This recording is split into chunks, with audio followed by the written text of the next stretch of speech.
Chapter 10. One day in August, the house and my heart got to feeling so gloomy and gray, I decided to give talking to that old tree another try. I left Rufus home with Mama, hiked to the top of the mountain, climbed up the trunk, and sat in my usual spot. Oh, hang on, sorry.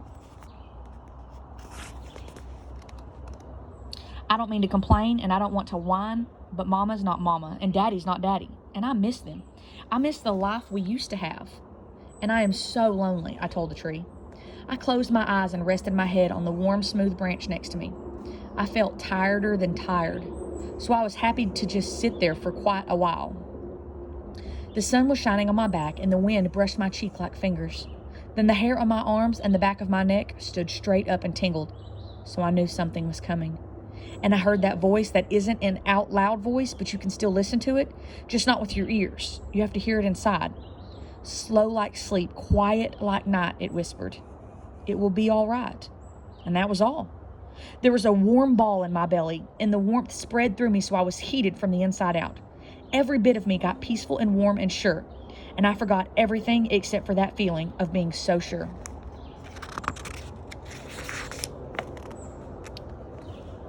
Pretty soon, though, the part of me that's suspicious of things that feel too good too fast remembered all the trouble and sadness that had been going on in our house, and the warm, cozy feeling disappeared real quick. I opened my eyes, sat up straight, and said out loud, "Are you sure about that? Could you tell me what you mean by all right?" But that's the thing about the old tree. You're lucky if you get anything, and if you get something, that's all you get. So I sat there and collected myself for a bit, and after a while, I remembered what I'd heard and how it felt, and I just knew.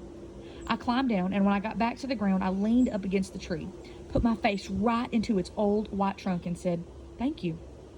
Then I walked down the mountain toward home, not feeling any less lonely, but a bit more hopeful. At dinner a couple of nights later, Daddy said, with Mama sitting right there, "Ida B, Mama's going to get some new medicine for her treatment, so she won't be feeling so bad afterward. Your Mama's going to be doing better soon." "Evan," Mama said right away, looking hard at Daddy. Not all of that's for sure," she told him, and her face got softer while she was talking. When she finished, she put her hand on his. Then she turned to me. "We're hoping, baby, that it'll be better. I'm going to start having treatments every week for a while, but the medicine won't be so strong. I shouldn't get so sick, and I shouldn't be so tired. But we'll just have to see." Well, except for the hoping and have to see parts, I thought that sounded like big-time celebrating news, like having pie and ice cream news. I could feel myself smiling so big that the ends of my mouth were almost up to my eyeballs.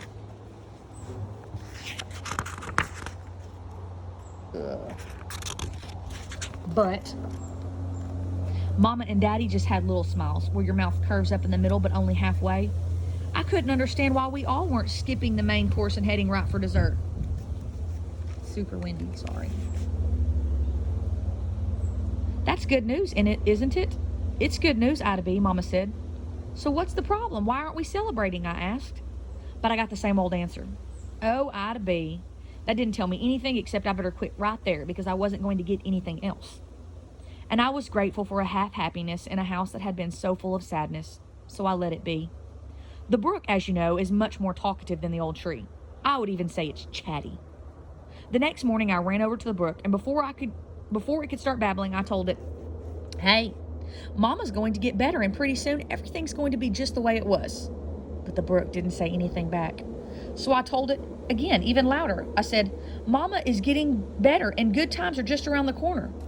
Still nothing. I took my shoes off and splashed into the middle of the water and kicked around there for a minute to get its attention. "Hey, did you hear me?" I yelled. "Mama's getting better, and it's going to be back to just about perfect around here real soon." Then I stood still to listen, every part of me cold, wet, and dripping. After a minute, when I was just about to give up, I heard the brook reply, sadder and stiller than I'd ever heard it before. "It's not over yet." And that's all it said. So that's the end of that chapter, but I did tell you we're going to read 2 chapters today. So, still, we have no idea what's going to happen to Mama. Is she going to get better? Is she not going to get better? The tree said everything's going to be all right. But just because everything's going to be all right, does that still mean that there could be something super sad that happens that isn't all right, but in the end, Ida B turns out to be all right? I don't know. We're going to find out. Chapter 11. Daddy had to sell part of the orchard and some of the farmland to pay Mama's hospital bills. One day in September, he took me out to the barn, sat me down with Rufus beside me, and told me about it. It's 2 lots at the farthest end of the valley, Ida B., he said. I thought about that. But that's part of the orchard. That's Alice and Harry and Bernice and Jacques Cousteau, I told him, in case he didn't realize who he was talking about. Ida B., he said, like he was ready for me. Like he was ready for me. There's no discussing it. That's just how it has to be. What are they going to do with the land? I asked. I suppose they'll build houses. And what will they do with the trees? I suppose they'll cut them down. Oh, no, Daddy, no. In less than a quarter of a second, I was crying and sobbing and yelling all at the same time. Can't we sell something else? No, Ida B. Can't we move the trees? No, Ida B. Rufus and I will get jobs. No, Ida B. Daddy's voice was getting louder and angrier too. And that's it.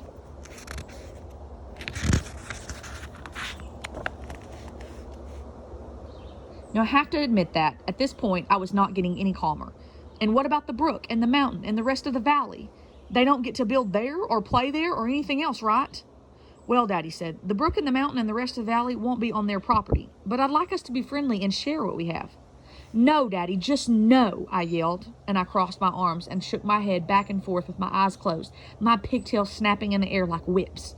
I was hoping one of them might give Daddy a good sharp flick. Daddy just let me sit there like that for a while, and I started to feel pretty dizzy. But I wasn't going to let him see me stop. Ida B, there's something else, he said. Something else? That stopped the flicking and flapping in no time. But what else could there possibly be? I had to give Lulu away? Mama was dying after all? I sat still with my eyes sticking out a couple of inches beyond the rest of my face. I was trying so hard to see what was going to come out of Daddy's mouth next. I can't take care of the farm by myself and teach you, and your mama's too tired to do too much of any of those things right now. Sorry. So you're going to have to go back to school, starting on Monday. I know this is hard, Ida B, he went on, because I suppose he figured if he kept on talking, he could cut off the screaming and crying that was sure to be coming out of me. But it's how it's got to be. You have to learn, your mama has to rest and get better, and I have to take care of the farm. But this is how shocked I was. I didn't shout or holler or say a word. The insides of my head started spinning, and pretty soon everything around me was tilting and turning. I checked to see that my feet were still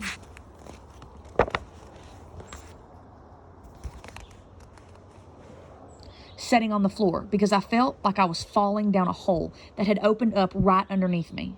My stomach got queasy, and I was sure that my lunch was about to make a repeat appearance when my brain remembered the one thing that might save me. Mama's not going to let you do this, I said, trying to focus on a fuzzy whirling Daddy. Ida B, your mama agrees with me, he told me back. This is what we need to do. And then everything went dark. My body was still sitting there, and my eyes were wide open, but the real me that feels things and talks and makes plans and knows some things for absolute... Sorry, there's a mosquito bugging me. For absolute 100% sure had instantaneously shrunken and shriveled up and gone and hid away deep down inside me. I couldn't see anything except blackness or hear anything except a kind of ringing, and all I felt was emptiness everywhere around me. I don't know how long I sat there like that, but it felt like years and years of being alone, huddled up and hiding in the darkness. I heard Daddy calling my name, sounding like he was miles away. Ida B, he was saying over and over, and even though I didn't want to hear him, I couldn't help myself. The more I listened, the louder Daddy got, till finally I peeked out from inside me, like I was just waking up. There he was, right in front of my face, saying my name and looking sad and scared. And then I was crying again, and Daddy standing there saying, "It's all right, Ida B, it'll be all right," was only making things worse instead of better. Daddy, I finally got out between one sob and another. Yes, Ida B, please don't send me back to school. Ida B, you have to go.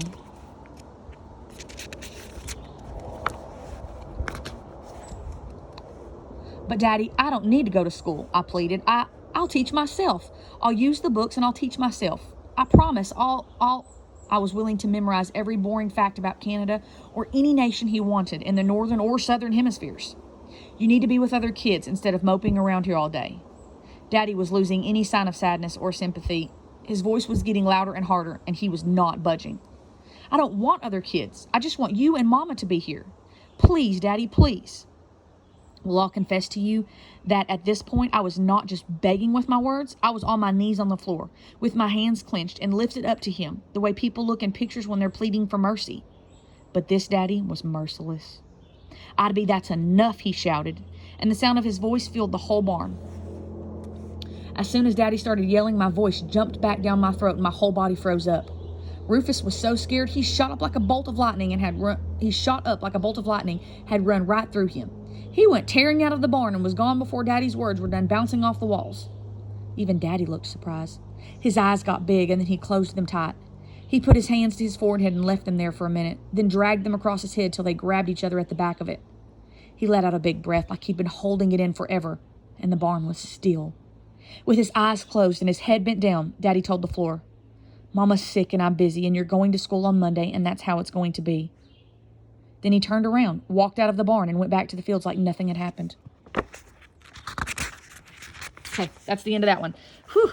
So, Ida B's got to go back to school now. We're going to see what happens. Is she going to like it? Is it going to be awful? We'll read tomorrow.